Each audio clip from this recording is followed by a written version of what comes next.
بسم اللہ الرحمن الرحیم۔ السلام علیکم ویورز، آپ دیکھ رہے ہیں یوٹیوب چینل اور میں خاور عباس۔ آج 3-4 پوائنٹس اہم ہیں جن پر بات کرنی ہے۔ سب سے پہلے، کیا نئی حکومت ملک کو تاریخی قرضوں کے چنگل سے نکال پائے گی یا نہیں؟ ملک پر قرضوں کا بوجھ ایک عام پاکستانی کو کیسے متاثر کرتا ہے، اس پر بھی بات کریں گے، اور پاکستان پر ملکی اور غیر ملکی قرضوں کا کتنا بوجھ ہے، اس پر بھی بات کریں گے۔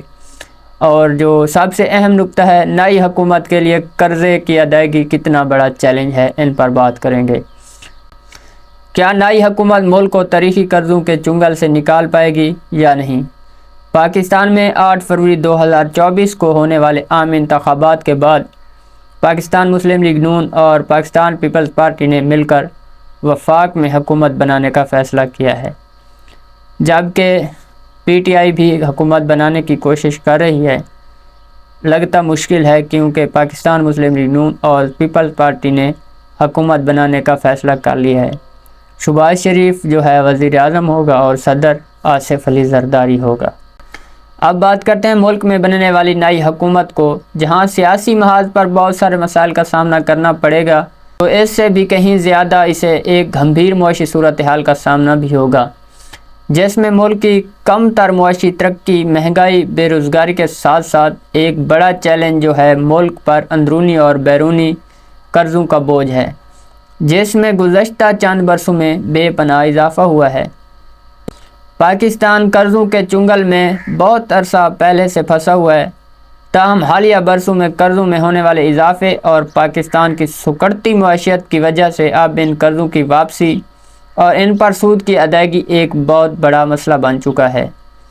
معاشی مسائل پر رپورٹنگ کرنے والے امریکہ کے ادارے بلوم برگ نے تازہ ترین رپورٹ میں پاکستان میں کام کرنے والے ایک تھنک ٹینک کے اعداد و شمار کو بنیاد بنا کر کہا ہے کہ پاکستان کے لیے اندرونی اور بیرونی قرضے اب ناقابل برداشت ہو چکے ہیں۔ یہ بلوم برگ کی رپورٹ کہہ رہی ہے۔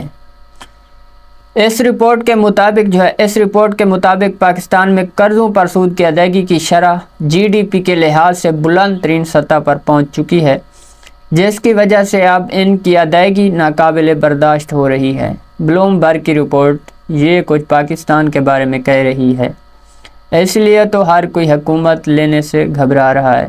زبردستی جو ہے اب شہباز شریف کو وزیر اعظم بننا پڑ رہا ہے، کیونکہ اس کے علاوہ اب کوئی حل نہیں ہے۔ معاشی ماہرین کے مطابق پاکستان میں بننے والی نئی حکومت کو خراب معاشی صورتحال سے نمٹنے کے لیے ایک اکنامک مینجمنٹ منصوبے کی ضرورت ہے، جس کے لیے تمام سیاسی جماعتوں میں اتفاق رائے ضروری ہے۔ تاہم انتخابات کے بعد ملک میں سیاسی عدم استحکام کے خدشات مزید بڑھ گئے ہیں، جس سے ملک کی معیشت کے متاثر ہونے کا خطرہ موجود ہے، جو ملک کے قرضوں کی واپسی کو مزید مشکل بنا سکتا ہے۔ پاکستان پر ملکی اور غیر ملکی قرضوں کا جو بوجھ ہے، پاکستان پر ملکی اور غیر ملکی کی تفصیلات اسٹیٹ بینک آف پاکستان کی جانب سے ماہانہ بنیادوں پر جاری کی جاتی ہے۔ مرکزی بینک نے 31 دسمبر 2023 تک ملک پر قرضوں کی جو تفصیلات جاری کی ہیں، ان کے مطابق پاکستان پر مجموعی طور پر جو قرضہ ہے 65,189 ارب روپے کا اندرونی اور بیرونی قرضہ ہے، جس میں صرف ایک سال کے دوران 14,000 ارب روپے کا اضافہ ہوا ہے۔ 31 دسمبر 2022 کو ملک پر مجموعی قرضہ 51,058 ارب روپے تھا، جو ایک سال میں 65,189 ارب ہو گیا ہے، اور ایک سال میں قرض میں ہونے والا یہ اضافہ 27.7% تھا۔ پاکستان پر لدے اس مجموعی قرضے میں اندرونی ملک بینکوں اور مالیاتی اداروں سے لیا جانے والا قرض 42,588 ارب روپے ہے، جبکہ بیرونی ملک عالمی اداروں اور ممالک سے لیا جانے والا قرض 22,601 ارب روپے ہے۔ پاکستان کے ذمے جو ہے اب واجب الادا مجموعی قرض کا اگر ڈالر میں حساب لگایا جائے تو یہ 131 ارب ڈالر بنتا ہے۔ پاکستان کو موجودہ مالی سال میں کتنا قرض ادا کرنا ہے، اس پر بات کرتے ہیں۔ موجودہ مالی سال میں پاکستان کو 24.5 ارب ڈالر قرض واپس کرنا تھا، جس میں 3.8 ارب ڈالر سود کی ادائیگی اور 20.7 ارب ڈالر اصل رقم تھی۔ اسٹیٹ بینک آف پاکستان کے گورنر جمیل احمد کے مطابق 24.5 ارب ڈالر کی واپسی میں سے کافی ساری رقم واپس کر دی گئی ہے یا پھر اس قرض کو رول اوور کر دیا گیا ہے۔ پاکستان کو 30 جون 2024 تک مالی سال کے اختتام تک 10 ارب ڈالر کا قرض واپس کرنا ہے۔ عالمی کریڈٹ ریٹنگ ایجنسی فچ کی تازہ ترین رپورٹ کے مطابق پاکستان نے موجودہ مالی سال کے پہلے 6 مہینوں میں 18 ارب ڈالر قرض کی واپسی کرنی تھی، جس میں آدھی سے بھی کم کر دی گئی ہے، تاہم اس میں دوسرے ممالک کی جانب سے رول اوور کیا جانے والا قرض شامل نہیں ہے۔ مالیاتی امور کی تجزیہ کار ثنا توفیق نے گزشتہ دنوں اسٹیٹ بینک کی جانب سے تجزیہ کاروں کے لیے بریفنگ میں شرکت کی، جس میں گورنر کی جانب سے قرضوں اور ان کی ادائیگی پر بھی بات کی گئی۔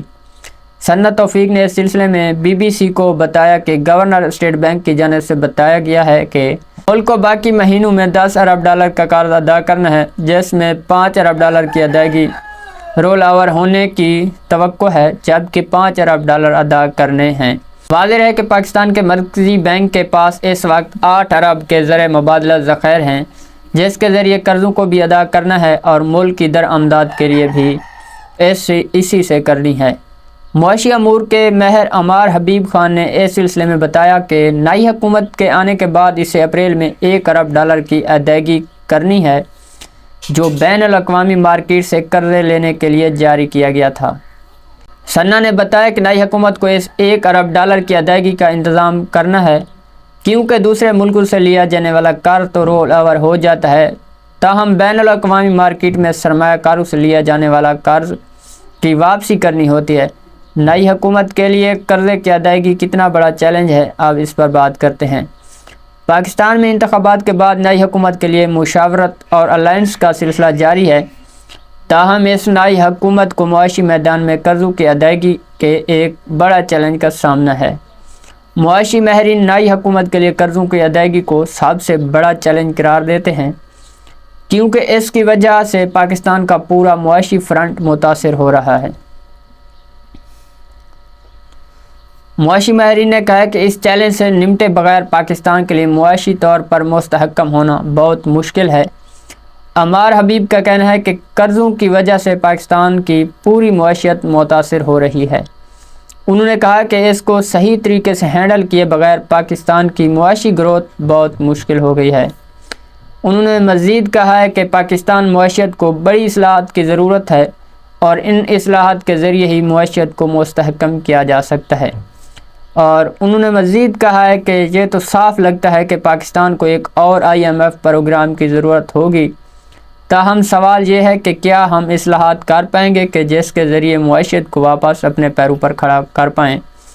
ثنا توفیق نے بتایا کہ نئی حکومت کے لیے قرضوں کی ادائیگی کتنا بڑا چیلنج ہے، اس کا اندازہ اس بات سے لگایا جا سکتا ہے کہ ملک کی ٹیکس آمدنی کا 58% حصہ قرضوں اور اس پر سود کی ادائیگی پر خرچ کرنا پڑتا ہے پاکستان کو۔ ایسی صورتحال میں ملک کی معیشت کے دوسرے شعبوں کے لیے رقم بچے گی کہ جس سے معیشت کو آگے لے جایا جا سکے۔ انہوں نے بتایا کہ پاکستان کے ذمے چین اور اس کے کمرشل بینکوں کی جانب سے دیے جانے والا قرضہ مجموعی قرضے کو 30% ہے، جس میں چینی حکومت کی جانب سے ڈپازٹ پر تو رول اوور مل جانا ہے، تاہم کمرشل قرضہ مہنگا ہوتا ہے اور اس کی ادائیگی کرنی ہوتی ہے، اور پاکستان کو اس کی ادائیگی بھی کرنی پڑے گی۔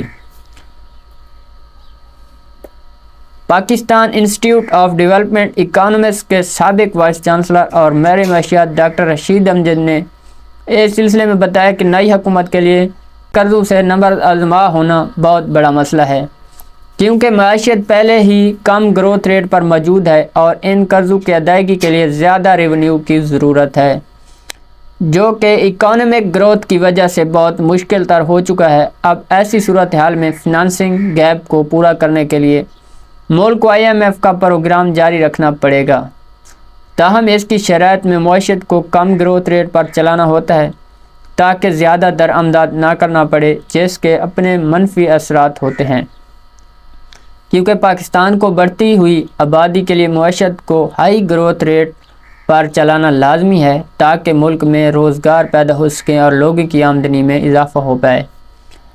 ماہر معیشت ڈاکٹر اشفاق حسین نے کہا کہ معیشت کے چیلنجوں سے نمٹنے کے لیے کسی حد تک سیاسی استحکام ضروری ہوتا ہے، جو بدقسمتی سے اس وقت ہوتا نظر نہیں آ رہا۔ اس لیے معاشی چیلنجوں کو ہینڈل کرنا ایک مشکل عمل ہوگا۔ معاشی امور کے سینئر صحافی ہیں شہباز رانا نے کہا ہے کہ بدقسمتی سے پاکستان مسلم لیگ نواز اور پیپلز پارٹی کے منشور میں ملک کے بڑھتے ہوئے قرضوں کے مسئلے کو حل کرنے کے لیے پائیدار حل پیش نہیں کیا گیا۔ ملک پر قرضوں کا بوجھ ایک عام پاکستانی کو کیسے متاثر کرتا ہے، اب اس پر بات کرتے ہیں۔ پاکستان کے ذمہ واجب الادا قرضوں کی وجہ سے جہاں ملکی معیشت اور اس میں ترقی کی رفتار متاثر ہو رہی ہے، تو دوسری جانب اس کی وجہ سے ایک عام پاکستانی کی زندگی بھی شدید متاثر ہو رہی ہے اور مزید متاثر ہو گئی ہے۔ عام آدمی کی زندگی پر مرتب ہونے والے منفی اثرات کے بارے میں ڈاکٹر رشید نے کیا کہا ہے، اس پر بات کرتے ہیں۔ ڈاکٹر رشید نے کہا ہے کہ زیادہ قرضوں کی وجہ سے ملک کو اس کی بھاری قیمت چکانا پڑتی ہے۔ جب ملکی آمدنی کم ہو اور قرضہ بہت زیادہ ہو تو اس کا مطلب ہے کہ حکومت اپنے اخراجات کم کرنے پڑتے ہیں اور ترقیاتی پروگرام میں کٹوتی کرنا پڑتی ہے، جس کا مطلب ہے کہ انفراسٹرکچر کی تعمیر متاثر ہوتی ہے، تو دوسری جانب اس سے پیدا ہونے والے روزگار کے مواقع سکڑ جاتے ہیں۔ جبکہ ملک میں آبادی بڑھ رہی ہے تو روزگار کے مواقع زیادہ پیدا ہونے چاہیے۔ انہوں نے کہا کہ اس طرح اس قرضے کی ادائیگی کے لیے IMF سے کوئی نیا پروگرام ہوتا تو وہ معاشی گروتھ کو کنٹرول میں کرنے کا کہتا، تاکہ صنعتی اور زرعی شعبے میں ترقی کے لیے درآمدات کے لیے زیادہ ڈالر نہ خرچ کرنے پڑیں۔ تاہم اس سے ترقی کی شرح رک جاتی ہے تو دوسری جانب IMF گیس اور بجلی کے نرخ بڑھانے کے لیے کہتا ہے، جس کا نشانہ عام آدمی بنتا ہے۔ ثنا توفیق نے اس سلسلے میں بتایا کہ بیرونی قرضوں کی ادائیگی کے لیے زر مبادلہ کے ذخائر پر دباؤ آتا ہے، جس کا مطلب ہے کہ روپے کی قیمت کم ہوگی، جو ملک میں مہنگائی کی نئی لہر کو جنم دے سکتی ہے۔ انہوں نے مزید کہا کہ ماضی میں بھی ایسا ہوا ہے اور مستقبل میں بھی اس قرضے کی ادائیگی کی وجہ سے روپے پر دباؤ آئے گا اور اس سے عام آدمی شدید متاثر ہوگا۔ پاکستان کی عوام تیار ہو جائے ایک اور مہنگائی کے لیے۔ واضح ہے کہ ملک میں اس وقت مہنگائی کی شرح 28% سے زیادہ ہے۔